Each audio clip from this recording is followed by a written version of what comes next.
What really happens behind the padlocked doors of this windowless building? The Tomb of Skull and Bones, Yale's oldest secret society. Its members include some of America's most powerful and privileged elite, all sworn to secrecy. Skull and Bones' only purpose is to get its members into positions of prominence around the world so that they can elevate other members to similar positions. That's it.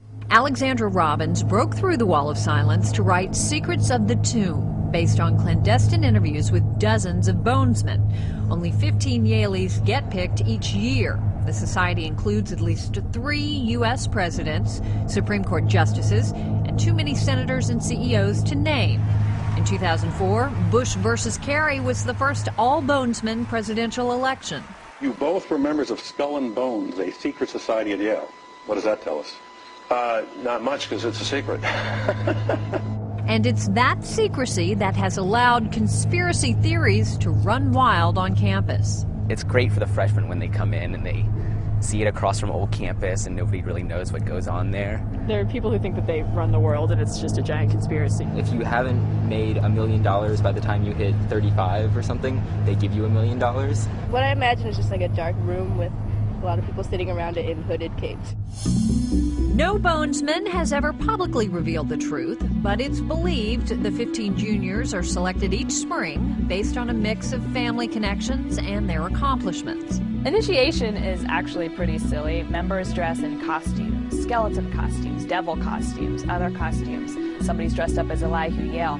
The initiates have to do things like drink fake blood out of a skull. And share their deepest, darkest secrets. One of the first activities they participate in is called connubial bliss, or the sexual history. During CB, as it's called, each member must spend an evening standing in front of the other 14 bonesmen and recount his or her entire sexual and romantic history. Legend has it, true bonesmen have gone to even greater lengths to prove their loyalty.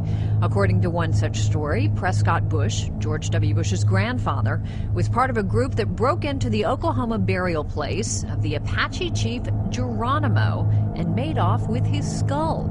Judith Schiff, an archivist at Yale's library, says there is some evidence to support the claim. There happened to be a letter there amongst the students who were friends from a friend of Prescott Bush who said he and Prescott Bush had indeed stolen the skull of Geronimo. While there is no independent information Geronimo's grave was disturbed back in 1918, there are photos of skulls inside the Skull and Bones tomb. If you saw some of the earlier photographs of the society, their annual picture was always taken around a table on which was at least one skull that they owned. So what's the payoff for all the secrecy, all the elaborate rituals? Well, here's the thing. Skull and Bones has a reputation of taking care of its own, no matter the cost.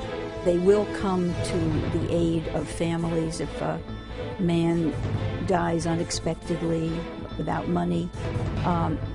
They will assist the widow and the children. Not only that, Schiff says, but they have their own private retreat, Deer Island, off the coast of New York, and a world of ready investors and political contacts in the highest echelons of American society.